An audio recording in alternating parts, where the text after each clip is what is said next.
two of the largest predators the ocean has ever produced. A Pliosaur, with a skull longer than a person is tall. A Mosasaur, big enough that we're still arguing about how big. Everyone wants to know which one would win. But there's a problem. That fight never happened. It couldn't have. By the time Mosasaurs were big enough to matter, the last Pliosaurs were already gone. And what killed them wasn't a bigger predator. It was the ocean itself.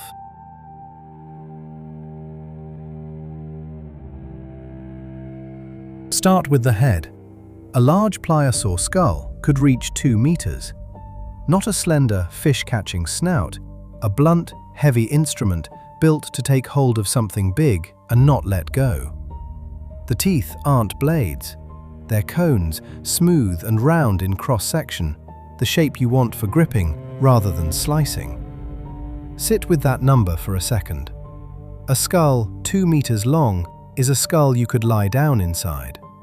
The body behind it ran to 10 meters, the length of a bus, and most of what that body did was drive this head through the water. Behind it, a body like a barrel.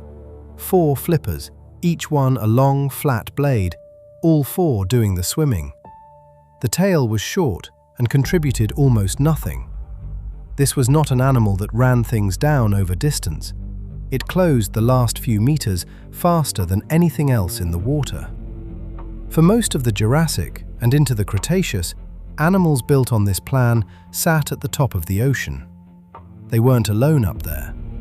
Ichthyosaurs, streamlined, dolphin-shaped, fast, held the open water. Thalattosuchians, marine crocodiles with paddle limbs and a proper tail fin, worked the coasts. 3 separate lineages of reptile, none of them closely related, all of them large, all of them predators. For tens of millions of years, that was simply what the sea looked like.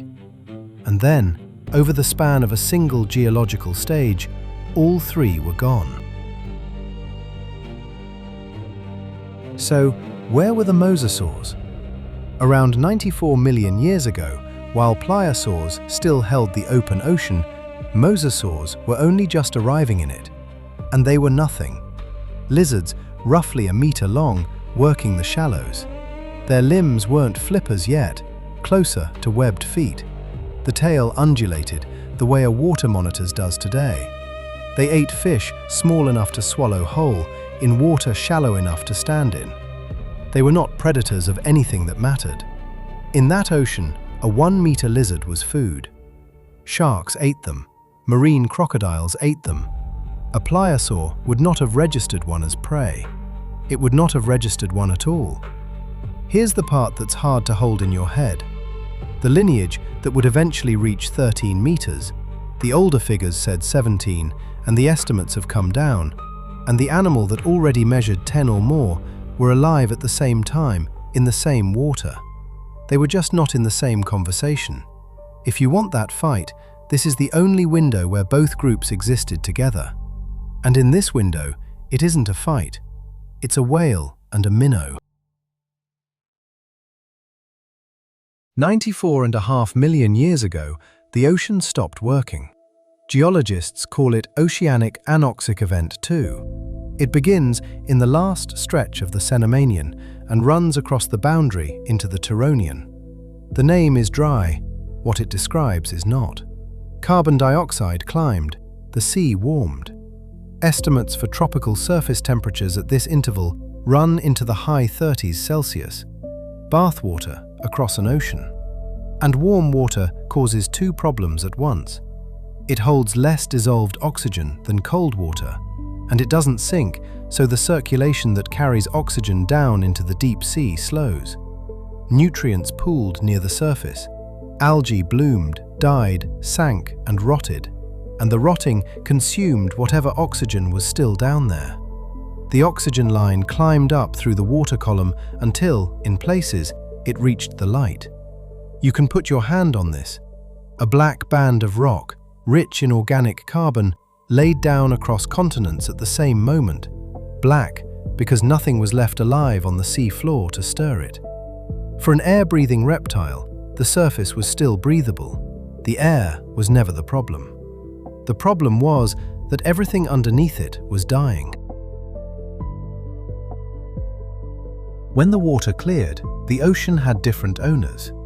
The Ichthyosaurs were gone, but they didn't go all at once. The record shows them being taken apart in stages. Count the rock formations that yield marine reptiles. In the Albion, 84% of them contain Ichthyosaurs. Through the Cenomanian, 19.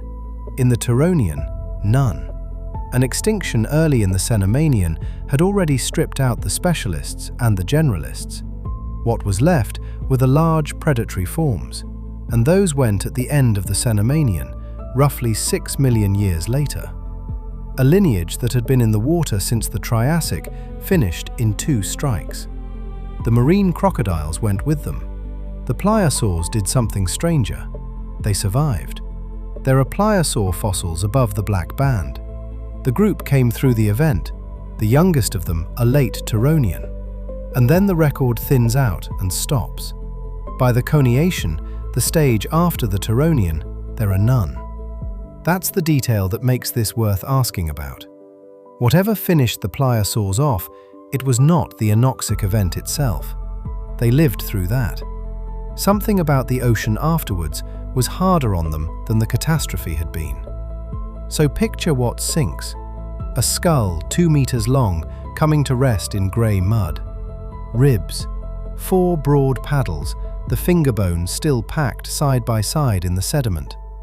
Tens of millions of years at the top of the food chain, and no bigger predator ever laid a tooth on them. So what finished them off? The Anoxic event alone doesn't explain it. Pliosaurs survived it. They just never recovered. Paleontologists call this a dead clade walking, a lineage that outlives the disaster, but not by much. And they weren't alone in that ocean anymore. Mosasaurs were spreading. Not the giants, those came later. Small and mid-sized hunters moving into the same waters where young Pliosaurs had to grow up. Here's what I think happened. The ocean didn't kill the Pliosaurs at the top, it killed them at the bottom.